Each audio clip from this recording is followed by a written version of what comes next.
Movie शुरू होती है और हम जैक को देख पाते हैं। वो 17 ईयर्स का है।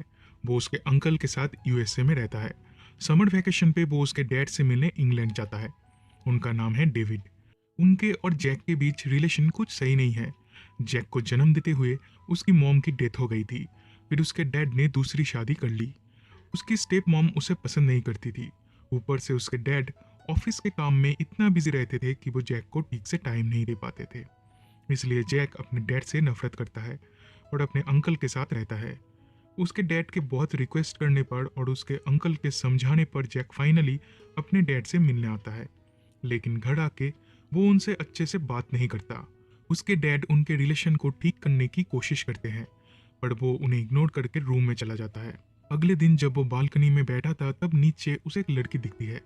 वो उसे फॉलो करता है और छुप के देखने लगता है। ये लड़की बहुत ही खूबसूरत थी, तो नेचुरली जैक उसे देखकर अट्रैक्ट होता है। इस टाइम उसके डैड वहां आ जाते हैं और कहते हैं ये उनकी नौकरानी है। वो 40 ईयर्स की है और उसका नाम है मारिया। डेविड जैक और मारिया को एक दूसरे के साथ इंट्रोड्यूस करवाते हैं। फिर जैक कैमरा लेके इस जगह को एक्सप्लोर करने के लिए निकल पड़ता है। घर वापस आके वो मारिया से मिलता है। ये दोनों बातें करने लगते हैं। जैक कहता है उसे जन्म देते हुए उसकी मॉम की डेथ हो गई थी। फिर उसके डैड ने दूसरी शादी कर ली। उसकी स्टेप मॉम और स्टेप ब्रदर उसके साथ मिसबिहेव करते थे, पर उसके डैड कभी उन्हें रोकने की कोशिश नहीं करते थे। वो हमेशा काम में बिजी रहते थे, इसलिए वो उसके डैड से नफरत करता है। अगले दिन फिर से वो घूमने निकलता है। तब एक लड़की आके उससे बात करने लगती है। वो ओपनली जैक के साथ फ्लर्ट करती है। इस टाइम मारिया उधर से गुजरती है और जैक को देखकर स्माइल करके चली जाती है। जैक उस लड़की के साथ ऑकवर्ड फील करता है, इसलिए उसे इग्नोर करके घर चला आता है। घर आके वो चुपके से मारिया की फोटो लेता है। देन किचन में जाके उससे मिलता है। मारिया उस लड़की के बारे में पूछती है, तो जैक कहता है वो उस लड़की को नहीं जानता, उसे तो उसका नाम तक नहीं पता। तब मारिया कहती है तुम्हें उस लड़की के साथ थोड़ा और टाइम स्पेंड करना चाहिए था, तुम बहुत जल्दी घर आ गए। जैक कहता है वो थोड़ा शर्मिला टाइप का है, इसलिए लड़कियों के साथ बात करने में हेजिटेट फील करता है। मारिया पूछती है तो तुम मेरे से बात करने में हेजिटेट फील नहीं करते? जैक कहता है नहीं, तुम सबसे अलग हो। देन लंच करते टाइम जैक कहता है इस घर में आने से पहले वो सोचता था वो कैसे यहाँ पे रह पाएगा, वो किससे बात करेगा, क्योंकि उसके डैड से वो बात नहीं करता। थैंक गॉड यहाँ पे मारिया है। वो मारिया के साथ बहुत कंफर्टेबल फील करता है। ये सुन के मारिया शर्मा जाती है। फिर जैक उसकी मॉम की फोटो उसे दिखा के कहता है तुम मेरी मॉम की तरह दिखती हो। मारिया कहती है नहीं, वो मेरे से बहुत ज्यादा खूबसूरत थी। अब मारिया भी उसके साथ फ्रैंक होने लगती है और अपने पास्ट के बारे में उसे बताती है। मारिया कहती है वो जब 16 ईयर्स की थी तब वो प्रेग्नेंट हो गई थी, लेकिन उसका बॉयफ्रेंड उसे इस हालत में छोड़कर चला गया था। मारिया अपने पेरेंट्स से इस बात को छुपाना चाहती थी, पर उन्हें पता चल गया था। वो लोग एक छोटे टाउन में रहते थे। उधर ये सब बात बहुत जल्दी फैलता है। मारिया के बारे में सबको पता चल गया था, इसलिए उसकी बहुत बदनामी भी हुई थी। इतनी प्रॉब्लम्स रहते हुए भी मारिया ने उस बच्चे को जन्म दिया था। उसे एक बेटा हुआ था, पर अब वो मारिया के साथ नहीं रहता। लास्ट ईयर उसके डैड भी मारे गए। उसकी मॉम अभी भी उनके पुराने घर में रहती है। मारिया इधर रेंट पे रहती है और काम करती है। धीरे धीरे जैक और मारिया एक दूसरे के करीब आने लगते हैं। दूसरी तरफ डेविड जैक से बात करके उनका रिलेशन ठीक करने की कोशिश करता है, पर काम में बिजी होने के कारण से वो उसे ठीक से टाइम नहीं दे पाता, इसलिए जैक उन पे गुस्सा करने लगता है। अगले दिन ऑफिस के काम से वो सिटी से बाहर जाते हैं और मारिया को जैक का ख्याल रखने के लिए कहते हैं। मारिया डिनर बना के जैक को बुलाती है, पर जैक कहता है उसे अभी भूख नहीं लगा है। फिर ये दोनों टीवी देखने लगते हैं और तब मारिया उससे कहती है तुम्हारे डैड तुमसे बहुत प्यार करते हैं, वो हमेशा तुम्हारे बारे में मुझसे बात करते हैं, तुम्हें उनके साथ अच्छे से बात करनी चाहिए। लेकिन डेविड उसकी बात नहीं सुनता और अपने रूम में चला जाता है। रात में सोते टाइम मारिया की फोटो देखकर वो मास्टरबेट करने लगता है। अगले दिन मारिया मार्केट से घर आ रही थी, तब उसका एक्स बॉयफ्रेंड उसके सामने आ जाता है। कॉफी पिलाने वो उसे डेविड के घर ले आती है। तभी ये दोनों बातें करते हैं और जैक छुप के उनकी बातें सुनता है। मारिया का एक्स बॉयफ्रेंड कहता है वो अभी भी मारिया से प्यार करता है और अगर मारिया चाहे तो वो दोनों फिर से एक साथ रह सकते हैं, पर मारिया उसे मना कर देती है और वो यहाँ से चला जाता है।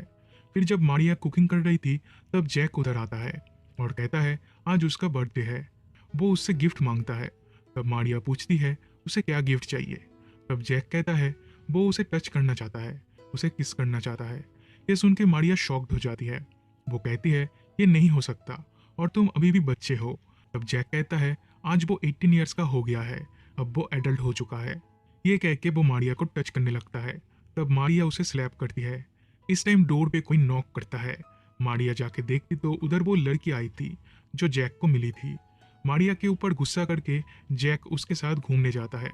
जैक कहता है आज उसका बर्थडे है पर आज उसे कुछ गिफ्ट नहीं मिला।